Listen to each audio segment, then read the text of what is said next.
എല്ലാവർക്കും നമസ്കാരം. +2 business studies പരീക്ഷ എഴുതുന്ന വിദ്യാർത്ഥികൾ കഴിഞ്ഞ ഒരു 5 വർഷമായിട്ട് സ്റ്റാഫിംഗ് എന്ന ചാപ്റ്ററിൽ നിന്നും ചോദിച്ച ക്വസ്റ്റ്യൻസാണ് ഈ വീഡിയോയിൽ ഉൾപ്പെടുത്തിയിരിക്കുന്നത്. മുൻഭാഗത്തെ 5 ചാപ്റ്റേഴ്സിലെ ക്വസ്റ്റ്യൻസ് മുൻഭാഗത്തെ വീഡിയോയിൽ ഉൾപ്പെടുത്തിയിട്ടുണ്ട്. അതൊരു പ്ലേലിസ്റ്റായിട്ട് ചാനലിൽ കിടപ്പുണ്ട്. വിദ്യാർത്ഥികൾ നിർബന്ധമായും അതും കണ്ടിരിക്കേണ്ടതാണ്. Chapter 6 staffing. ഫസ്റ്റ് വൺ വേർഡുകൾ നോക്കാം. The test used to measure the individuals potential for learning new skill is dash. New skill learn ചെയ്യാൻ ഇൻഡിവിജ്വലിൻ്റെ പൊട്ടൻഷ്യൽ മെഷർ ചെയ്യുന്ന ആ ടെസ്റ്റിനെ പറയുന്ന പേരെന്താണെന്ന് ചോദിച്ചിരിക്കുന്നത്. 4 ഓപ്ഷൻസ് ഇവിടെ നൽകിയിട്ടുണ്ട്. Trade test, aptitude test, personality test, intelligence test. ഇതിൻ്റെ ആൻസർ വന്നത് ഓപ്ഷൻ ബി ആണ്, aptitude test. Second question, dash is the negative process in staffing. സ്റ്റാഫിങ്ങിലെ നെഗറ്റീവ് പ്രോസസ്സ് ഏതാണെന്നാണ് ചോദിച്ചിരിക്കുന്നത്. ഓപ്ഷൻ ബി സെലക്ഷൻ ആണ് negative process. Next question, the shifting of an employee from one job to another without changing responsibility and status is called dash. 4 options ഉണ്ട്. Transfer, promotion, retention, attraction. ഇതിൻ്റെ answer വരുന്നത് option A ആണ്, transfer. Next, shifting an employee of an institution one department to another or from one job to another as a part of training is known as.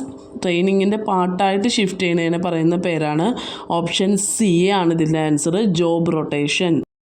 പിന്നെ 2 മാർക്കിന് വന്നേക്കുന്ന ഒരു ക്വസ്റ്റ്യനാണ്, recruitment is a positive process, justify the statement. 2 മാർക്കിന് ചോദിച്ച ഒരു ക്വസ്റ്റ്യനാണ്. Next 2 മാർക്കിന് വന്നേക്കുന്നത്, what is mean by placement and orientation. പിന്നെ write any 2 benefits of training of employees to business. ഏതെങ്കിലും 2 ബെനിഫിറ്റ്സ് എഴുതാനാണ് പറയുന്നത് എംപ്ലോയീസിന് ട്രെയിനിങ് നൽകുന്നതിൻ്റെ. പിന്നെ ചോദിച്ചിരിക്കുന്ന ഒരു ക്വസ്റ്റ്യൻ, നെക്സ്റ്റ് കഴിഞ്ഞ വർഷം ചോദിച്ച ഒരു ക്വസ്റ്റ്യനാണ്, list any 3 merits of training to employees. എംപ്ലോയീസിന് ട്രെയിനിങ് നൽകുന്നതിൻ്റെ മെറിറ്റ്സ് 3 എഴുതാൻ ചോദിച്ചിരുന്നു. Next, briefly explain any 2 types of on the job training methods. On the job training methods ഏതെങ്കിലും 2 എക്സ്പ്ലെയിൻ ചെയ്യാൻ പറഞ്ഞിട്ടുണ്ട്. പിന്നെ write any 4 differences between on the job training and off the job training. On the ജോബും off the ജോബും തമ്മിലുള്ള differences എഴുതാൻ പറഞ്ഞിട്ടുണ്ട്. പിന്നെ ഒരു 5 മാർക്കിന് ചോദിച്ച ഒരു ക്വസ്റ്റ്യനാണ്, the basis of this training method is learning while doing. Identify the type of training referred above. Briefly explain any 4 training methods under this type. അതായത് ആദ്യത്തെ സെൻറ്റൻസ് വെച്ചിട്ട് ഏത് ട്രെയിനിങ് ആണ് ഇവിടെ പറയുന്നതെന്നാണ് ചോദിച്ചിരിക്കുന്നത്. ഇവിടെ പറയുന്നത് on the job training methods ആണ് പറയുന്നത്. അപ്പോൾ അതിൻ്റെ 4 ട്രെയിനിങ് മെത്തേഡ്സ് ഏതൊക്കെയാണെന്ന് എഴുതാനാണ് പറഞ്ഞിരിക്കുന്നത്. അതിൽ ഇൻറ്റേൺഷിപ്പ് വരുന്നുണ്ട്, ജോബ് റൊട്ടേഷൻ വരുന്നുണ്ട്, കോച്ചിങ് വരുന്നുണ്ട്, ഓറിയൻറ്റേഷൻ ട്രെയിനിങ് വരുന്നുണ്ട്. ഇതിലേതെങ്കിലും 4 എഴുതേണ്ടതാണ്. Next explain external source of recruitment and its merits and demerits. 8 മാർക്കിന് ചോദിച്ച ഒരു ക്വസ്റ്റ്യനാണ് 2021. പിന്നെ ചോദിച്ചത് 8 സോഴ്സ് ഓഫ് റിക്രൂട്ട്മെൻറ്റ്, അതും 8 മാർക്കിന് ചോദിച്ചൊരു എസ്സേ ആണ് 2022. നെക്സ്റ്റ് ചോദിച്ചത് distinguish between on the job training and off the job training. List any 4 benefits of training to employees of the organisation.